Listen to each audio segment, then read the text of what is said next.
तुम्ही जे उपांत्य फेरीपर्यंत पोहोचला राज्यस्तरीय कबड्डी स्पर्धेमध्ये, त्याबद्दल आम्हाला निश्चितच तुमचा अभिमान आहे, सार्थ अभिमान आहे. इथून पुढच्या वेळेला तुम्ही नक्की इंटरनॅशनल लेवलला जिंकून याल आणि तुमचा इथे आम्ही परत सत्कार करू. अशी तुमच्या कॅप्टन सकपाळ मॅडम आणि तुमचे पूर्ण टीम, नावं माहित नाही, सगळ्यांचं पुन्हा एकदा आमच्या पक्षातर्फे आम्हा सर्वांतर्फे खूप. आपल्या जिल्ह्यात तालुक्यातला एकही खेळाडू हा जिल्ह्याच्या संघापर्यंत सुद्धा पोहोचू शकत नाही. इथून संघ पाठवायचा झाला तरी कुठे बाहेर तरी आम्ही खिशातून वर्गणी काढायची आणि त्या खेळाडूंना तिथपर्यंत व्यवस्था करायची अशी परिस्थिती होती. आत्ताचे दिवस आले ते कबड्डीला हे अत्यंत पोषक आणि चांगले आहे. तुम्ही जेवढी मेहनत कराल, जेवढे त्याच्यामध्ये करिअर कराल, तर त्या दृष्टीनं तुम्हाला चांगल्या प्रकारचा स्कोप आहे. तोपर्यंत फक्त आपण कोपरं घासून घेणं आणि त्याच्या घरच्या खर्चानं मनोपट्टी करणं, याच्या व्यतिरिक्त पालकांना फक्त खर्च करावा लागत होता. परंतु ह्या खेळापासून त्या खेळाडूला किंवा त्याच्या कुटुंबाला कुठच्याही तऱ्हेचा फायदा होत होता. पण आता IPL आणि या सगळ्या गोष्टी ज्या कबड्डी क्षेत्रामध्ये आल्या आणि त्यामुळं क्रिकेटप्रमाणेच कबड्डीला एक चांगल्या प्रकारचे दिवस त्या ठिकाणी यायला लागले आणि मुलं मग अधिकाधिक त्या ठिकाणी मेहनत करायला लागली. आणि म्हणून ज्या संघामध्ये आपला चिपळूणचा एकही खेळाडू जिल्ह्याचा जो होत नव्हता, तो आज जवळजवळ जिल्ह्याच्या पुरुष संघामध्ये म्हणा किंवा महिला संघामध्ये हे अर्ध्याधिक खेळाडू आपल्या चिपळूण तालुक्यातले असतात. एवढंच नाही, राज्यावर करत असतो ते जिल्ह्याच्या नेतृत्वामध्ये, म्हणजे महिलांचा असू दे किंवा पुरुषांचा असू दे, या दोन्ही संघामध्ये हे कुमार गटाचे आणि त्याच्यामध्ये बदल झाले.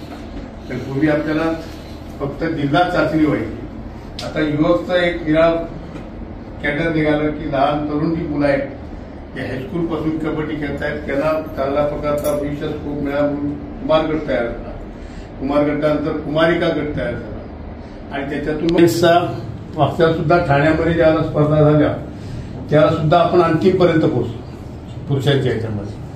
आज कबड्डी क्षेत्रामध्ये महिलांचा संघ आज तुमचा या राज्य अजिंक्य स्पर्धेमध्ये अंतिम टप्प्यामध्ये येऊन अंतिम टप्प्याचा सामना सुद्धा तुमचा इतका अटीतटीचा झाला की 1-2 गुणामध्येच फक्त आपण त्या ठिकाणी कमी पडलो. म्हणजे खरा आपण त्या ठिकाणी विजयी झाल्यासारखं आहे.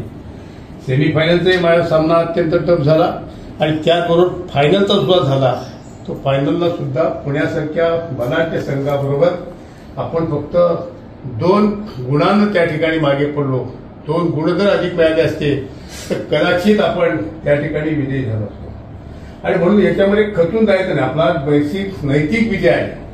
यामध्ये जास्त आणखी जर परिश्रम केला तर आपल्याला सांगितलं सचिन तेंडुलकरचं नाव जगामध्ये निघतं, पण सचिन तेंडुलकरचं जे पेशन्स आहे, त्याची जी मेहनत आहे, ही मेहनत आपण लक्षात घेत नाही.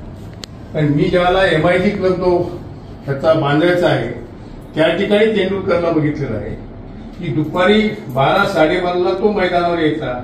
तो संध्याकाळी 6-6:30 वाजेपर्यंत मैदानावर प्रॅक्टिस करत असायचा.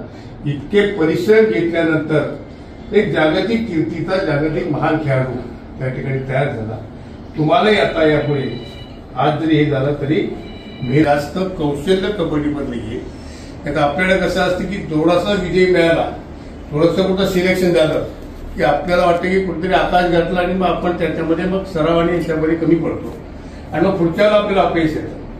म्हणून तसं न करता आज तुम्ही तो विजय मिळाला त्याच्यामध्ये प्रतिज्ञा केली पाहिजे की आज संघाला जरी उपविजेतेपद मिळालं असतं तरी पुढच्या वेळेला आपल्याला संघाला विजेतेपद घ्यायचं आहे आणि माझी निवड कुठेतरी IPL सारख्या संघामध्ये व्हायला पाहिजे अशा पद्धतीची जिद्द तुम्ही ज्यावेळेला ठेवाल त्यावेळेला तुम्हाला त्या कबड्डी क्षेत्रामध्ये एक चांगल्या प्रकारचं करिअर केल्याचं समाधान मिळेल. आता नोकरीमध्ये प्राधान्य मिळायला लागले, एखाद्याला कुठे मुंबईला ब्लॉक पाहिजे असेल तर त्या सुविधा तुम्हाला निर्माण झाल्या आणि या सुविधांचा फायदा घ्यायचा असेल तर टॉपचं करिअर आपण केलं पाहिजे. महाराष्ट्र संघामध्ये आपली निवड कशी होईल या दृष्टीनं, कारण महाराष्ट्र संघामध्ये निवड होताना मागच्या त्या बैकरचं ज्याला आपल्या इकडे बैकरच पण केवळ त्या सिलेक्शन बोर्डाच्या त्या गोतावळ्यामुळे ती बिचारी मागं पडली. तर तसं होतं नाही. खऱ्या अर्थानं खेळाडूचं करिअर असेल तर त्याला योग्य प्रकारचा स्कोप दिला पाहिजे. तिथे वशिलेबाजी चालता नाही. पण आमच्याला आम्ही त्या सिलेक्शनकडे बघत पण नव्हतो. त्या ठिकाणी सिलेक्शन कमिटी असायची, सिलेक्शन कमिटी सिलेक्ट करायची, त्यांनी केलेले खेळाडू फक्त आम्ही अंतिम ज्याला 20 जणांचा संघ निवडल्यानंतर त्याच्यामधून ज्याला 12 आपण निवडतो, ते 12 निवडताना फक्त आम्ही कमिटीचे लोक तिथे हजर असायचे आणि त्याच्यातून संघ निवडत होतो. आणि त्यामुळं असते असते ही सगळी प्रगती जी होत गेली ती त्या ह्याच्यातून होत गेली. आणि म्हणून असंच करिअर आपलं पुढे चालू ठेवा, असेच यशस्वी व्हा. निश्चितपणे आम्ही सर्व मंडळी तुमच्या पाठीशी आहोत. कारण कुठेही तुम्हाला काय अडचण झाली, कुठेही काय गरज नसली, आम्हाला साथ घाला की बा अशी अशी आमची अडचण आहे, असं असं आम्हाला करायचं आहे. आणि स्पोर्ट्सच्या बाबतीमध्ये आम्ही कुठेही कॉम्प्रोमाइज करत नाही. एक वेळ राजकारण बाजूला ठेवू, परंतु स्पोर्ट्सच्या खेळाडूंना योग्य प्रकारचं सहकार्य आणि स्कोप देऊ. एखादा गरीब विद्यार्थी असेल, त्याची परिस्थिती नसेल तरी पण त्याला असं वाटतं नाही की बाबा माझी परिस्थिती नाही म्हणून मी पुढे जाऊ शकत नाही, त्यालाही आपण निश्चितपणे सहकार्य करू. एवढंच तुम्हाला मी आग्रह देतो. पुन्हा एकदा तुम्हा सर्वांचं आमच्या सर्वांच्या वतीनं मनपूर्वकचं अभिनंदन करतो आणि भविष्यात असेच यशस्वी व्हा अशा पद्धतीचा या सर्वांच्याकडून शुभेच्छा देतो आणि आपली रजा घेतो. जय हिंद.